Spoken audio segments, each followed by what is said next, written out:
So here's the OEM hardware I ordered for the control arm replacement. These components here aligned are for the caster compliance bushings. These are the sleeves we had to cut out in my previous video. The bolts slide through these collars, right through the hole in the center. That's a 24mm hex head. I think this is either a 19 or a 17. And then these are the nuts that go on top. They're eccentric, just like the bottom. So when you put them on, they have this little double D slot, and then that aligns with the slots on there. So that's for the caster compliance bushings. I got new castle nuts for the ball joints, new cotter pins and locking clips, new bolts for the ABS sensor line bracket, and then these are the bolts for the camber adjustment. I got new nuts, new locking plates, and then the eccentric bolts themselves. The hardware you're looking at here is over 120 bucks just for this hardware. Since they're specialty bolts from Honda, it adds up rather quick. So I'm going to start over here on the driver's side. I've got the new upper and lower control arms. They're newly powder coated, new bushings, and the knuckle I cleaned up quite a bit. I also rebuilt the tie rods and repainted them, sandblasted them and repainted them, of course. New boots on the end. I did that instead of buying new tie rods because it was only about 12 bucks a piece to replace these, as opposed to over $40 for new tie rods, and these have no play in them, so they're still like new condition. Alright, so I've got the driver's side lower control arm in, and I'm getting ready to put in the compliance bushing collar and bolt and the eccentric nut on top. Make sure you coat everything with anti-seize lubricant. I'm going to coat the outside diameter of this as well as the outside diameter of the bolt, and then coat the slots on the end as well so that it doesn't corrode inside the nut, and then of course coat the threads on the end of this as well. Alright, so the compliance bushing on the driver's side is in with all new OEM hardware. Alright, so the new OEM hardware for the bushing that adjusts camber are now in as well. The eccentric bolt went straight through. I coated the outer diameter and the threads with anti-seize. Then you just have the nut on that side. Everything's looking real good and real new under this car. Alright, so now that we got the lower control arm in, the bolts aren't torqued down yet because we got to torque them down when the car is at the actual ride height it's supposed to be at, sitting neutral.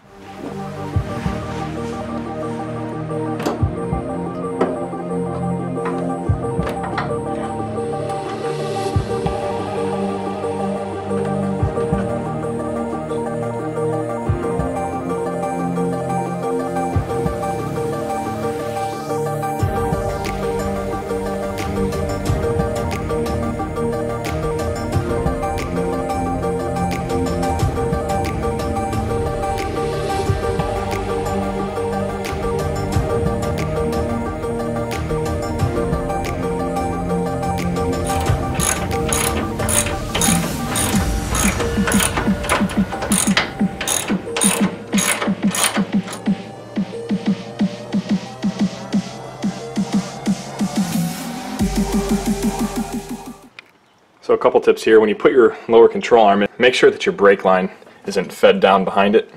I did that a couple times so you can pull it cleanly free. And once you have your tie rod hooked up to your knuckle, as well as the bottom ball joint started to be threaded in, the next thing you want to do is put your shock in. Once you got your shock in, you're going to want to go ahead and run your ABS sensor line back up to the original location. Secure it there with a 10mm bolt. There's two nuts on top, and then there's the one bolt that goes in the control arm down here.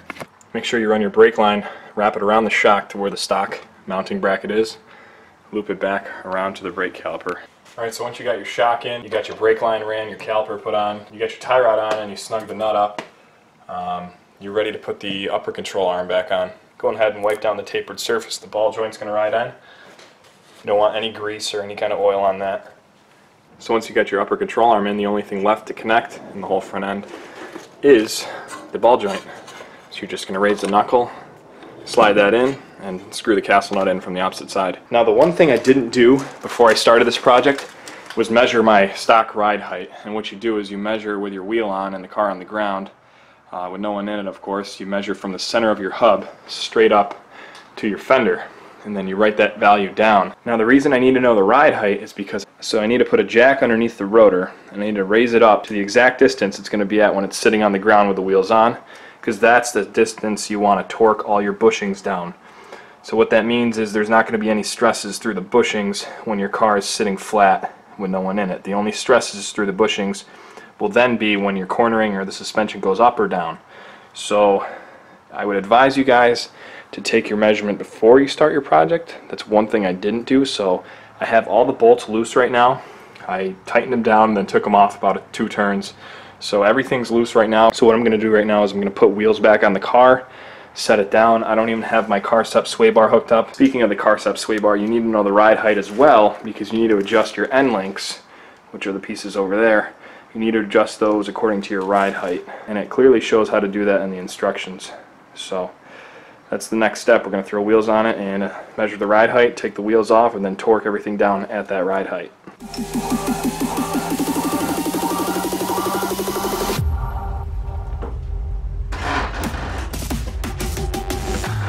Alright, so the S2K is back up and running.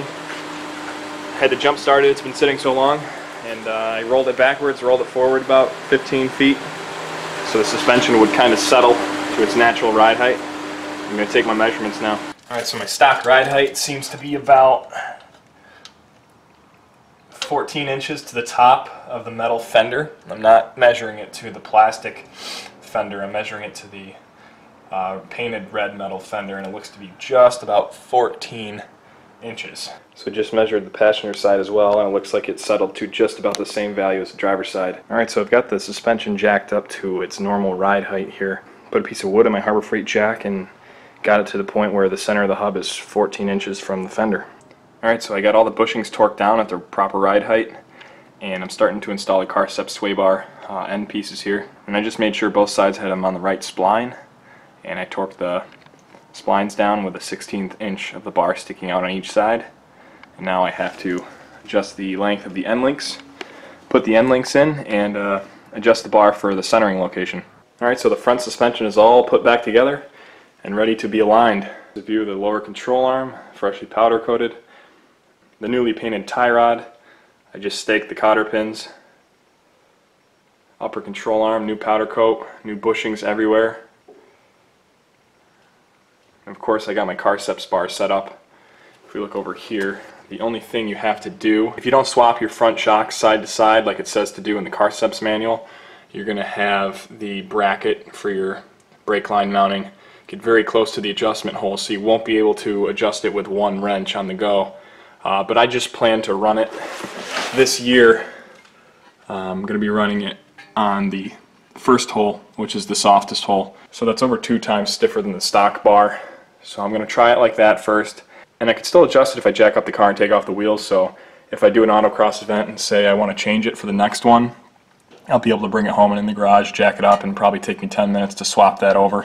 I have to remove the bottom nut and the top nut to swap it now, instead of just the top nut. But I didn't want to mess around with moving the top hats on the shocks to switch them side to side, because I may be getting a set of coilovers for this in the future, so I'm just going to run it with the stock suspension. I have the brake line zip tied up a little higher than the factory mount, because the brake line, if I were to screw it into the factory mount, would ride right on top of the sway bar.